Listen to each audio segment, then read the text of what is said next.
Es muy diferente sentarte a escuchar música porque quieres escuchar música, no porque trabajas haciendo música.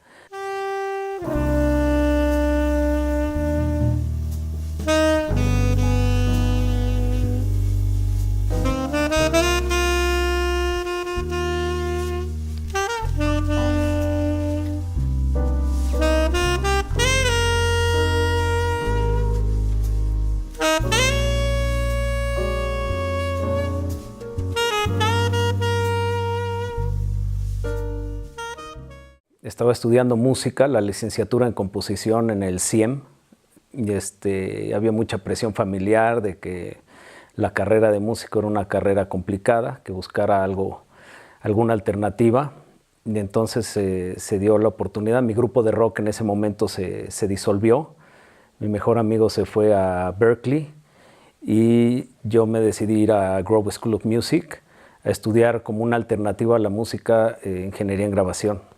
Me llamaba la atención, ¿no? Normalmente en el grupo yo era el que movía un poco más los equipos, quizá por la influencia de mis hermanos, en el tema de los equipos de audio, no necesariamente de la música.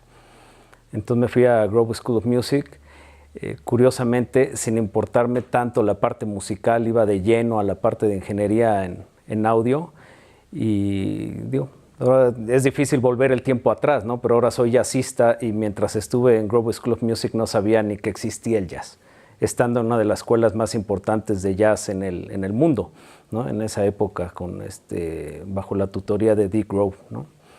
Entonces, en esa época pues, fue cuando me interesé en la ingeniería en audio, y como a los 6 meses de estar ahí en Grove School of Music se declararon en Chapter 13, que es bancarrota literal, y luego Chapter 11, no me acuerdo cuál de los dos es primero, ¿no?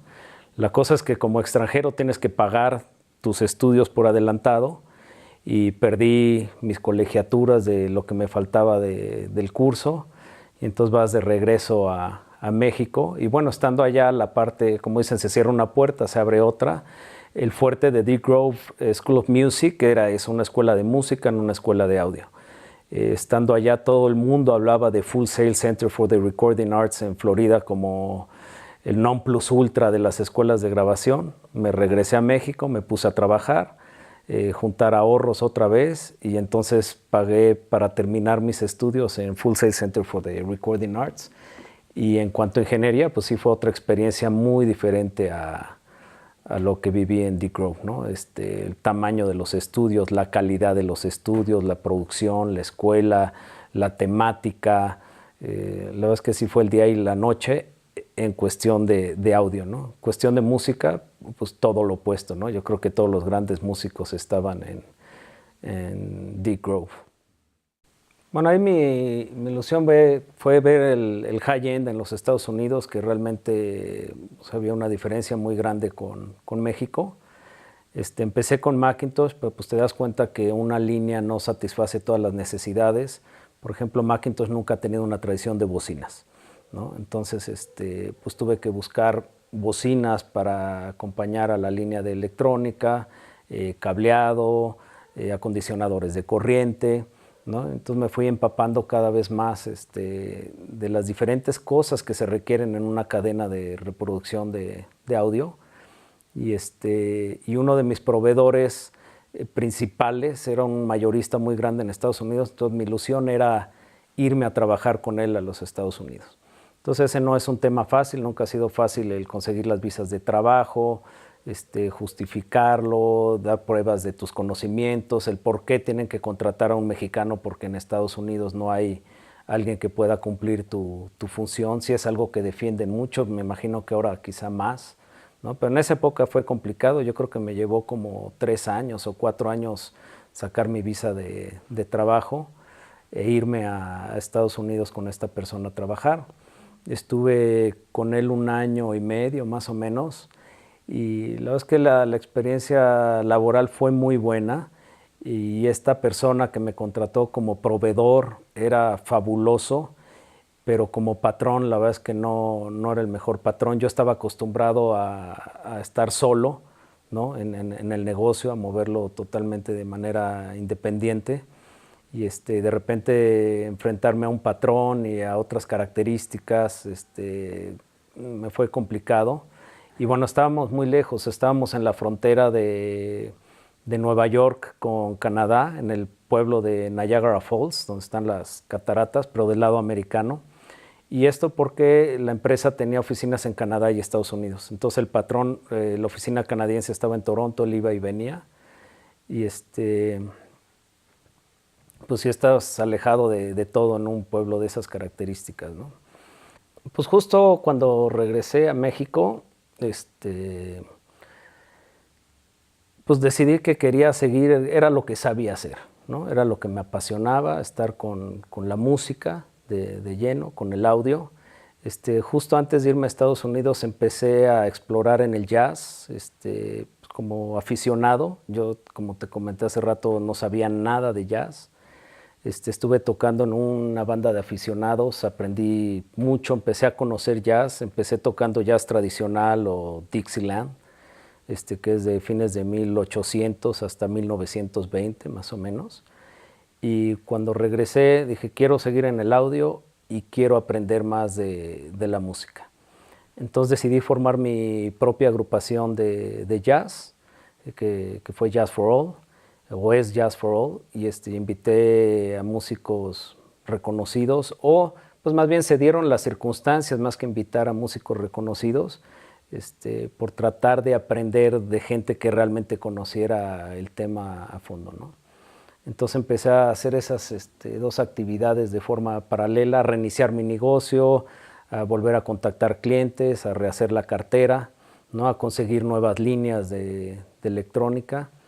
Y bueno, aquí estamos, la verdad es que muy contento en esta nueva sala de exhibición que me costó poco más de 2 años terminarla, pero la verdad es que estoy muy contento con el espacio comparado al espacio anterior, muy satisfecho con los logros, con las marcas que represento a la fecha en México y todo el conocimiento que he ido ganando a lo largo de la experiencia en todos estos años, ¿no?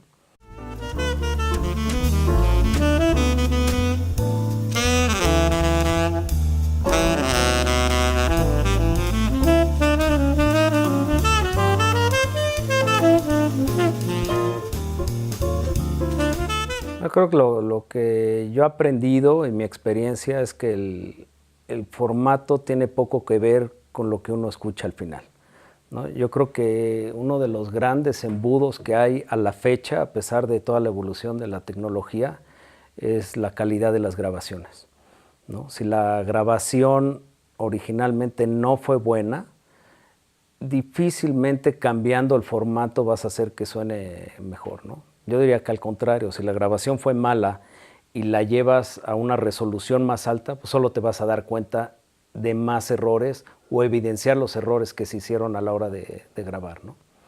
Entonces,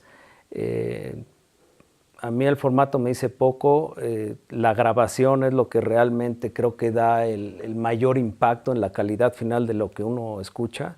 Si escuchas una buena grabación en MP3 comprimido a 128 kilobytes por segundo, se escucha bien. La verdad es que entiendo que mucha gente no necesite más que eso, siempre y cuando la grabación haya sido buena, ¿no?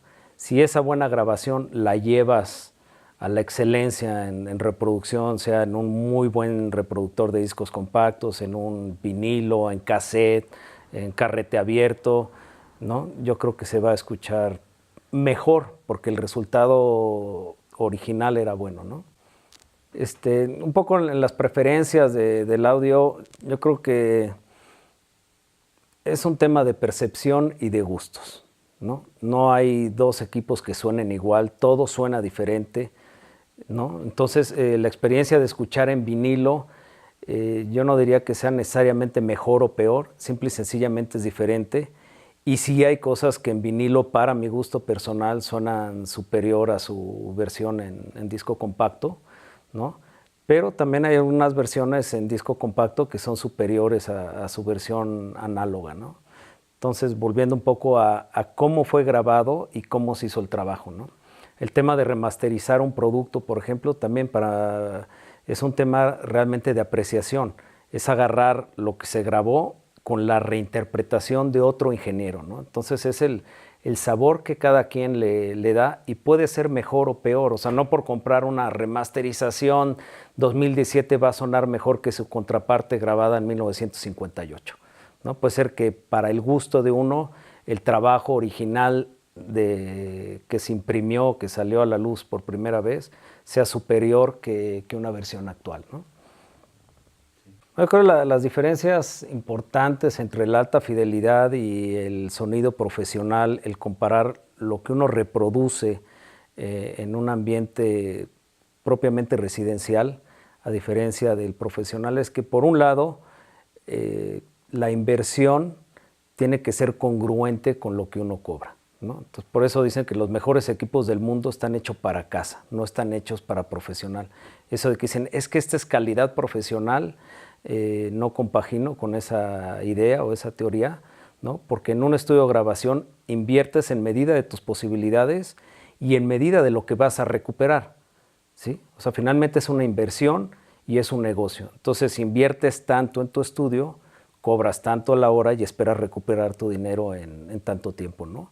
Cuando es un gusto personal y tienes los recursos, pues realmente no hay límite, ¿no? Te gastas todo lo más posible de tu capital en tu pasión, en lo que te gusta, ¿no? Y por eso yo creo que esa gran diferencia de precios y sí de manufactura entre un equipo de alta fidelidad y lo que encuentra uno a nivel profesional, ¿no?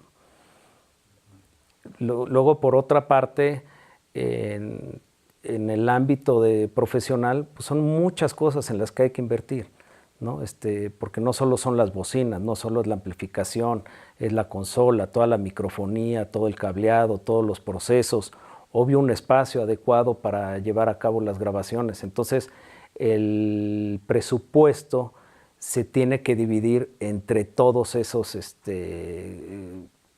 factores a considerar, ¿no? Y entonces la cadena pues será tan buena como todos esos factores, ¿no? Entonces de nada sirve tener unos excelentes monitores o una excelente acústica si todo no está de la mano acorde al mismo nivel, ¿no? Entonces el tener un muy buen elemento o una consola SSL y no tienes un buen cuarto y no tienes buena microfonía, de nada sirve llevar todo el dinero a una excelente consola, en mi punto de vista, si no están considerados todo el resto de los factores. Bueno, yo creo que para sacarle partido a las bocinas, sí es muy importante su colocación, ¿no? Su interacción con la habitación. Entonces mucha gente dice, no, es que esta bocina tiene una respuesta plana, entonces me va a dar un mejor resultado. En mi forma de ver las cosas es que esa respuesta plana desaparece en el momento que interactúa con una habitación, ¿no? Entonces ya vas a escuchar esa bocina con los resultados de esa habitación y dependiendo dónde sea colocada, ¿no? Porque normalmente si las pones muy cerca a la pared trasera, te incrementa 6 dB los graves con respecto al resto de las frecuencias, ¿no? Entonces ya de entrada, si le mueves 6 dB a la respuesta de la bocina, pues lo que hicieron los diseñadores en tener una respuesta plana, pues ahí ya quedó totalmente olvidado, ¿no? Entonces sí, la ubicación de las bocinas es un factor determinante.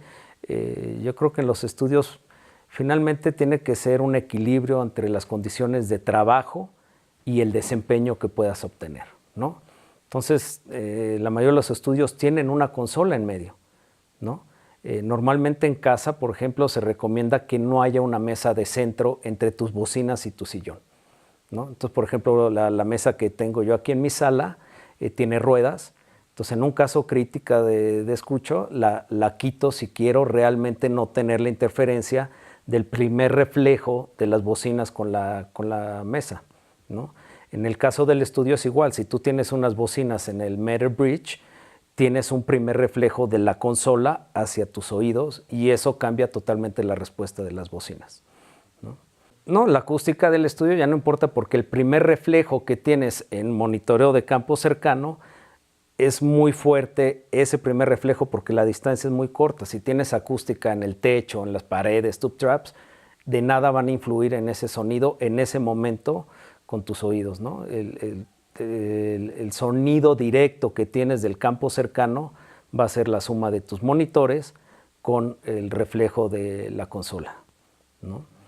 Por otro lado, las bocinas vibran, ¿no? A la hora de hacer su chamba, ¿no? Eso va a hacer que toda la consola vibre, ¿no? Esa vibración afecta el sonido, ¿no?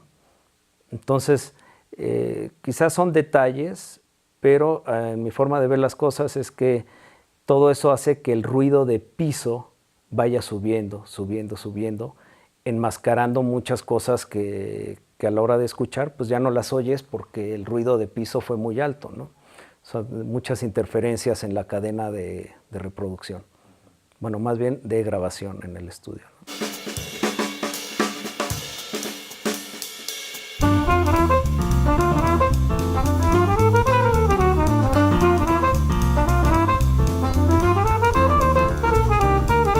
Bueno, diferencias importantes, porque conozco mucha gente que se dedica al trabajo profesional, que pasan la mayor parte de su día sentados frente a una consola escuchando música por trabajo, ¿no?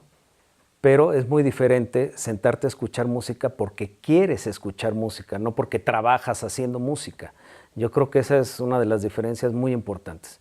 En tu casa normalmente es un espacio que te quieres dar el tiempo para escuchar una grabación, ¿no? En el estudio estás escuchando música porque estás generando una grabación. Entonces yo creo que de entrada son dos conceptos totalmente diferentes, ¿no? O lo haces por trabajo o lo haces por placer. Y eso hace una diferencia brutal, ¿no? Yo creo lo que pasa con los profesionales de la grabación es que están tanto tiempo trabajando con música que muchas veces no quieren llegar a su casa a escuchar más música, ¿no?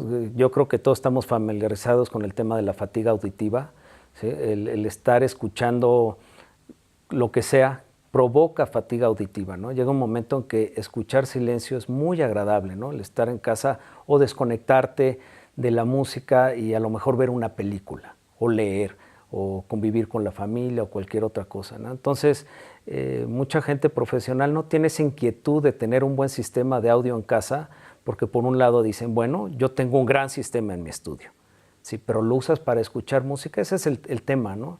Yo creo que el equipo de audio es el medio para acercarte a la música, ¿no? Entonces, entre mejor es el medio, más comunión hay y más te puedes acercar a la intención del autor o de la obra, ¿no? A través del medio de reproducción.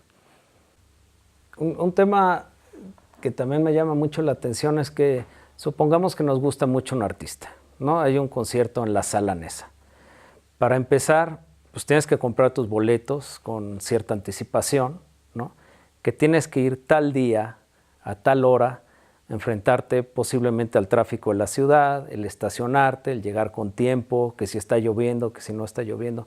Entonces, escuchar música es muy importante el estado anímico. Qué tan perceptivo está uno en ese momento para escuchar. Entonces, tú puedes escuchar a tu mejor artista, pero si traes un problema familiar, si traes un problema laboral y dices, chin, tengo que ir al concierto porque ya compré los boletos y es ese día, a tal hora, punto, ¿no? Yo creo que todo eso hace una diferencia muy importante porque cuando uno se sienta en su casa, tú eliges el momento que tú quieres escuchar cierto artista, ¿no? Sentarte en tu espacio, si te quieres parar a bailar, si quieres mover los pies, si quieres aplaudir, si te quieres parar y echar un trago, ¿no? Yo creo tomarte un café, todo eso tiene mucho que ver en cómo escuchamos, ¿no? El simple hecho de tú elegir el momento de en qué momento vas a escuchar música, a qué artista vas a escuchar, ¿no? Y en qué condiciones los vas a escuchar, todos esos factores van a hacer que esa experiencia sea muy diferente a la de ir a un concierto en vivo, ¿no? Por eso la importancia de escuchar música en casa, ¿no? No desacredito en ningún momento, al contrario, invito a la gente a escuchar los eventos en vivo para tener esa referencia de la música en vivo. Si es acústica, mejor. A pesar de que yo estudié ingeniería en audio, me da mucha tristeza, bueno, no tristeza, decepción, ver, por ejemplo, en alguna ocasión estuve en Buffalo, fui a escuchar a Wynton Marsalis con la Lincoln Center Jazz Orchestra en el Klein House Music Hall, que es una sala de concierto, ¿no? Con una big band y hay un PA. Digo, ¿qué hace un PA en una sala de concierto? ¿No? Está diseñada para que los instrumentos suenen acústicamente, ¿no? La verdad, el trabajo del ingeniero estuvo muy bien hecho, no fue exagerado, fue un volumen razonable, pero finalmente toda esa belleza de esos instrumentos y de esa gran banda y de esos grandes músicos la escuché a través de un PA y de unos micrófonos. El momento más destacado de ese concierto para mí fue un blues que tocó Wynton Marsalis, que se quedó solamente con la base rítmica, bajo, piano, batería, y Wynton sale con su trompeta caminando por el escenario, sin micrófono obviamente, y el sonido de esa trompeta todavía suena en mis oídos. ¡Qué barbaridad, Carlos! Muy bien. Sí, la verdad es que es increíble, muy diferente escuchar un instrumento natural en un buen espacio. La verdad es que así que escuché a Los Ángeles ahí con Wynton Marsalis, ¿no? Entonces, ¿por qué la necesidad de poner un equipo de audio? Sí, la experiencia de escuchar música, la verdad es que pues es un arte envidioso, ¿no? Porque si compartes con los amigos, en el momento que alguien dice, ¿viste qué bonito sonó eso? La experiencia auditiva pierde, ¿no? Es como si estuvieras en el cine y te taparan los ojos, ¿no? En el momento que la gente empieza a hablar, la música pasa a un segundo término, ¿no? Entonces, por lo general son momentos de introspección, de que uno esté listo para recibir toda esa información, sentarse a escuchar música, ¿no? Algo que no mencioné y creo que es importante es que también normalmente siempre nos dicen súbele, súbele, súbele. El oído, por sus características, a mayor volumen, mayor compresión. Los del ámbito profesional seguramente sabrán lo que hace un compresor. El oído es un compresor natural, ¿no? A mayor volumen el oído se comprime y entonces deja de oír, ¿no? Cuando el volumen está más bajo, que todos tienen esa experiencia seguramente al dormir en sus casas, que escuchan todo tipo de ruiditos, porque el oído está muy perceptivo, el oído está en alerta, porque cuando vamos a dormir, el oído se queda en una sensación, te vas a dormir, pero tienes que estar prevenido, ¿no? Entonces, el oído está muy perceptivo en ese momento. Entonces, muchas veces un consejo para todos cuando digan, quiero escuchar más, bájenle un poquito y el efecto, aunque tarde un poquito más en descomprimir el oído, pero va a ser el mismo y van a cuidar su audición también, ¿no?